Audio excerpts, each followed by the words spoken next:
Vedanta is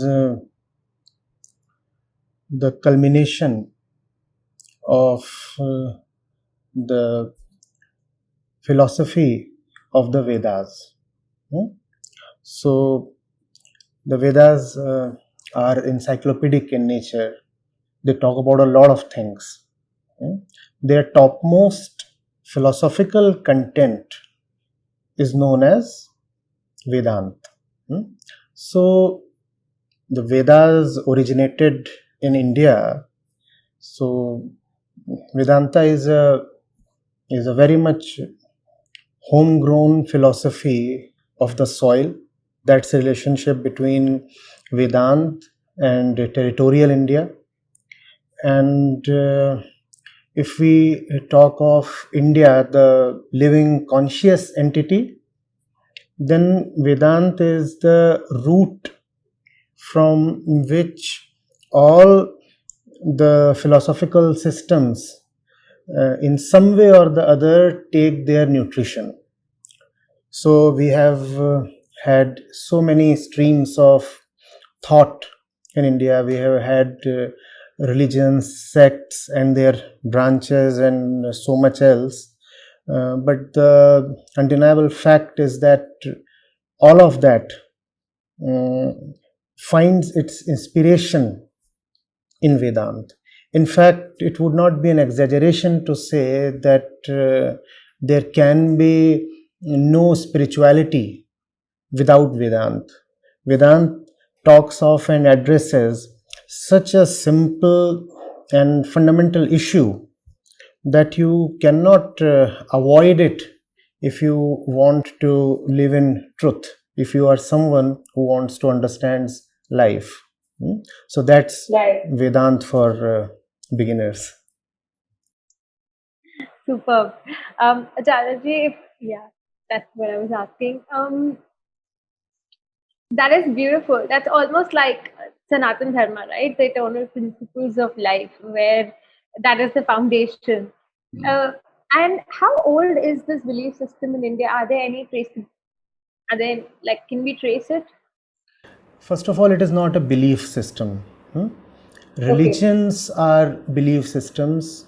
Vedanta is extremely exploratory in nature. It does not really ask you to believe in anything. It carries no dogmas.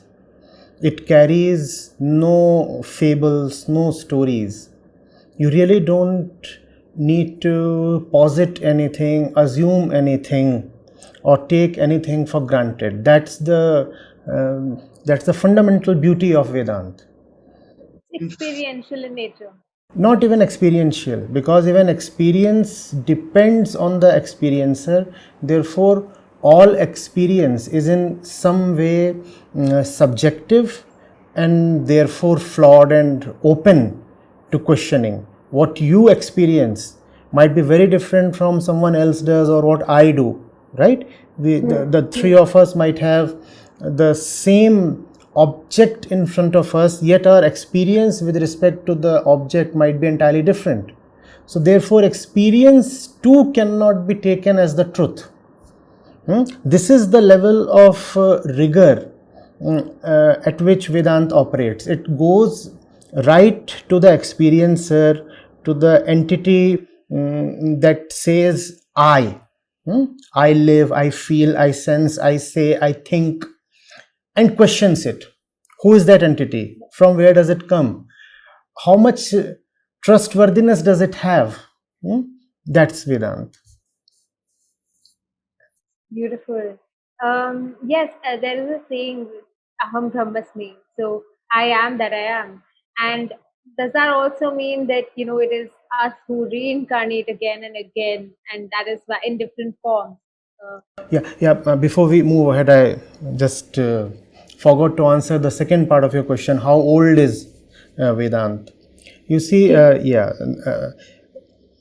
if I talk of the Upanishads specifically, which are the cornerstone of Vedanta. Vedanta consists of Upanishads, the Bhagavad Gita and Brahma Sutra, and out of these three, the Upanishads are the fundamental.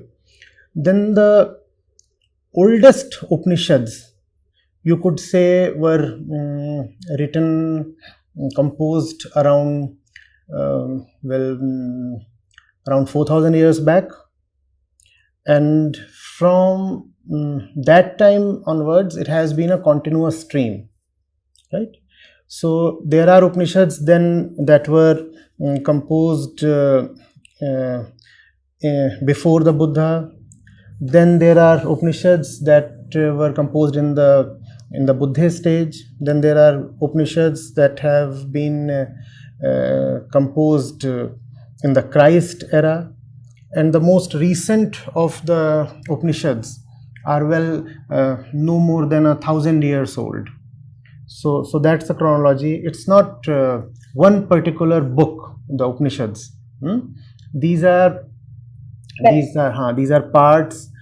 These are excerpts from the bodies of the Vedas. Though some Upanishads have an independent existence also, but their genesis is spread over a vast stretch of time.